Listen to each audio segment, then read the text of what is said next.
I was driving home from my girlfriend's place around midnight when my car started making this horrible grinding noise.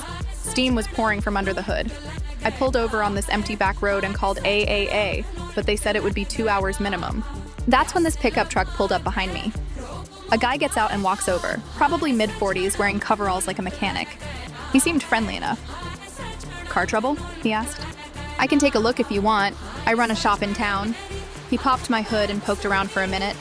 "Yep, radiator hose is shot, but I got some tools in my truck that might get you home." While he was getting his tools, I noticed something weird. His truck had no license plate, just an empty bracket where it should be.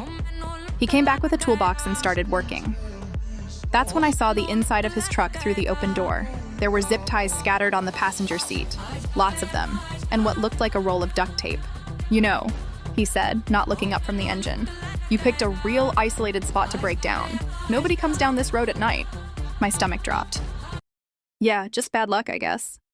Or good luck, depending on how you look at it." He glanced up at me with this weird smile. "For me, anyway." I started backing away slowly. "Actually, I think I'll just wait for the tow truck." "Tow truck?" He laughed. "I called and canceled that while you weren't looking. Told them you got it sorted out." He pulled something from his toolbox. Not a wrench, but a taser. "Now, we can do this easy or hard. Your choice." I turned and ran into the woods behind me. I heard him yell, "You're just making this more fun!" I crashed through branches in total darkness using my phone's flashlight. I could hear him following, breaking through the brush behind me. The light from his flashlight kept getting closer. I tripped over a fallen log and went down hard, scraping my hands and knees. When I looked back, his light was maybe 30 yards away. That's when I saw it, an old hunting cabin through the trees. I ran for it and tried the door. Locked. I grabbed a rock and smashed the window, cutting my arm as I climbed through. Inside, I found a landline phone on the wall. Dead. I was completely trapped. I heard footsteps on the cabin's front porch. The door handle rattled.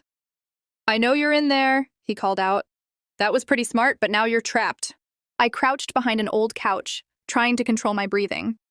A window shattered in the back room. He was coming in the same way I did. His footsteps creaked on the wooden floor. "Come on out, let's get this over with." I could see his flashlight beam sweeping the room, getting closer to where I was hiding.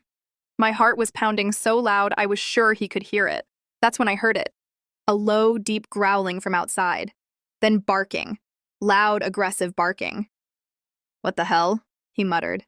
The barking got closer and more intense. Sounded like a big dog, maybe multiple dogs. Then I heard him curse and his footsteps moving quickly toward the back of the cabin. "Get away! Get back!" he yelled. More barking. Then I heard him scream. Something had gotten him. I stayed hidden,